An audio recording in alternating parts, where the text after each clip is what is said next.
Rising from the sands of southern Mesopotamia, where modern-day Iraq now stands, the Ziggurat of Ur is one of the most iconic monuments of the ancient world. A testament to human ingenuity and spiritual devotion, this grand structure has captivated historians, archaeologists, and explorers for millennia. Constructed around 2100 BCE under the rule of King Ur-Nammu, the Ziggurat of Ur was far more than a temple. It was a bridge between heaven and earth, a sacred space meant to bring the Sumerians closer to their gods. Dedicated to Nanna, the moon god, this imposing ziggurat served as the religious and spiritual heart of Ur, one of the most powerful cities in the ancient world.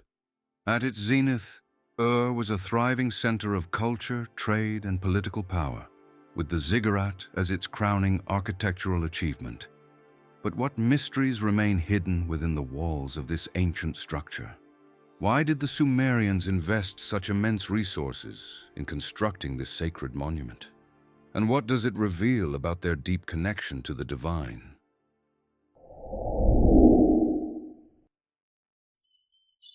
Nestled along the banks of the Euphrates River, the city of Ur emerged as a dominant force during the early dynastic period, circa 2900–2350 BCE. As one of the key cities in the broader Sumerian civilization, Ur's strategic location near the Persian Gulf turned it into a major hub of commerce and culture. Goods from as far as the Indus Valley, Egypt, and the Levant flowed through its bustling markets, making Ur a vital player in the ancient world.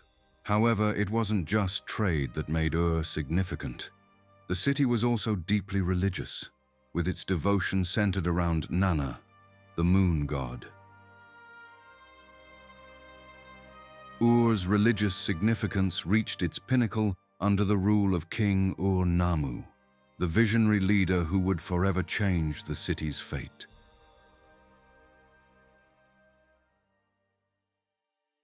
Ur-Nammu founded the third dynasty of Ur, a period often referred to as the Sumerian Renaissance, when Ur's political, cultural, and religious influence spread across Mesopotamia.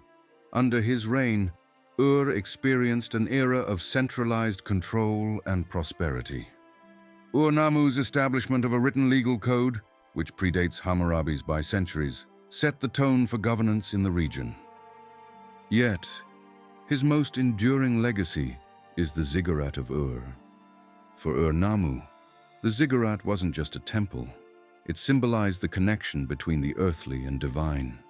By building this massive structure, he sought to secure the favor of Nanna and legitimize his dynasty's claim to divine authority. The ziggurat represented both the religious devotion of the Sumerians and the king's ambition to create a lasting legacy that reached beyond his mortal reign. The Ziggurat of Ur, one of the greatest architectural feats of the ancient world, was a testament to Sumerian engineering skill. Constructed primarily from mud bricks, a material abundant in the region, the ziggurat stood nearly 100 feet tall, dominating the surrounding landscape. To protect the structure from erosion, the outer layer was fortified with baked bricks bound by bitumen, a tar-like substance that ensured its durability.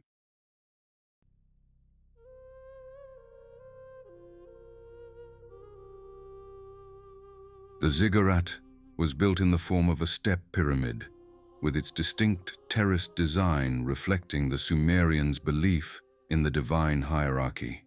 Each level of the ziggurat had spiritual significance.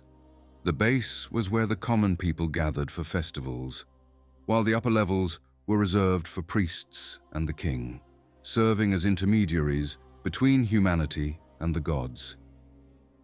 At the summit stood a small temple dedicated to Nanna, where the priests would perform their most sacred rituals. For the Sumerians, the ziggurat was not just a physical structure. It was a sacred link between heaven and earth. Climbing its steep stairs symbolized the spiritual journey of humanity striving to reach the divine. At its summit, the temple was seen as the earthly home of Nana, the moon god, whose celestial light governed the cycles of life and the seasons. The Sumerians believed that by building the ziggurat, they were physically and spiritually drawing closer to their gods. Yet, the ziggurat wasn't just a place of worship. It also served as a vital observatory. From its highest terraces, priests could study the movements of the stars and the moon. These celestial observations were crucial for both religious ceremonies and agricultural planning. Whispers in the shadowed glen, where ancient secrets softly tread. Moonlight dances on the fen, echoes rise from worlds unsaid. Spirits breathe the night anew, bound in dreams that can't undo. The Sumerians placed great importance on astrology, believing that the gods communicated their will through the heavens.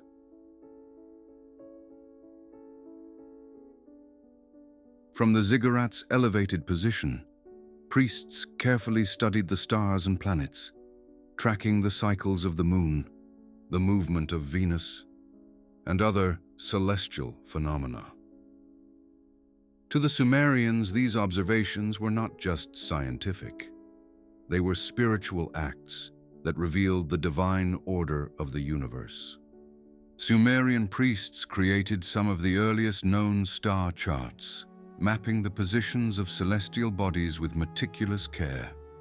Each star and constellation was associated with a particular deity, and their movements were seen as direct reflections of the god's will. Eclipses, comets, and planetary alignments were interpreted as omens, divine messages that influenced everything from agricultural cycles to matters of war and peace. In moments of great significance, such as the ascension of a new king or the declaration of war, the priests would consult the heavens for guidance. The alignment of the stars could be interpreted as divine support or a dire warning. These interpretations played a critical role in shaping the political and spiritual landscape of ancient Sumer.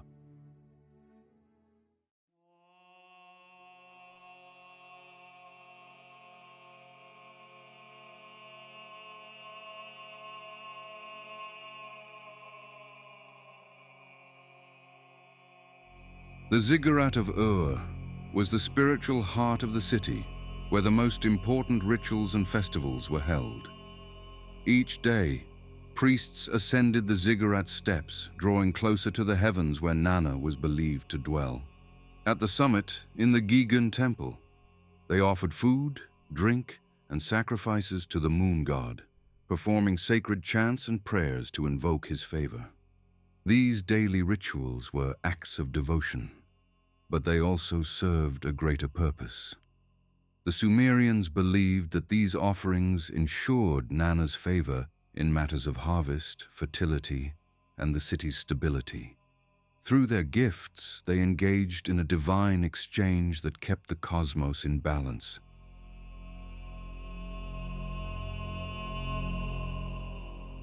The most important festival was the Akitu, the New Year celebration, which marked the beginning of the agricultural year. During this festival, the king himself, guided by the high priests, ascended the ziggurat to make offerings directly to Nana. This act reaffirmed the king's divine right to rule, ensuring prosperity for the year ahead. The Ziggurat of Ur left a profound architectural and spiritual legacy that shaped the future of Mesopotamian civilization. Later cultures, such as the Babylonians and Assyrians, adopted and expanded upon the ziggurat concept. One of the most famous successors to the Ziggurat of Ur was Etemenanki in Babylon, a ziggurat that many believe inspired the biblical Tower of Babel. This massive structure, dedicated to the god Marduk, reached towering heights, much like its predecessor in Ur. Babylonian and Assyrian ziggurats took the Sumerian model and elevated it to new heights. These structures were not just temples. They were symbols of divine power, representing humanity's attempt to connect with the gods. As such, the influence of Ur's ziggurat was felt long after its civilization faded, influencing temple design across the ancient Near East. For centuries, the Ziggurat of Ur lay hidden beneath the desert sands, its legacy forgotten by the modern world. However, in the early 20th century, British archaeologist Sir Leonard Woolley led a series of excavations that brought this ancient monument back into the light. Between 1922 and 1934, Woolley's team uncovered the ziggurat's foundation and revealed the structure that had once dominated the skyline of Ur. Along with the ziggurat, archaeologists uncovered a wealth of artifacts, including statues of deities, inscribed clay tablets, and religious objects. These discoveries shed light on the religious practices of the Sumerians, revealing the ziggurat's central role in their spiritual and political life. However, the passage of thousands of years has taken its toll on the Ziggurat of Ur. Today, efforts are underway to preserve the structure for future generations. In the 1980s, the Iraqi government began restoring parts of the ziggurat, and more recent initiatives have focused on protecting it from further erosion.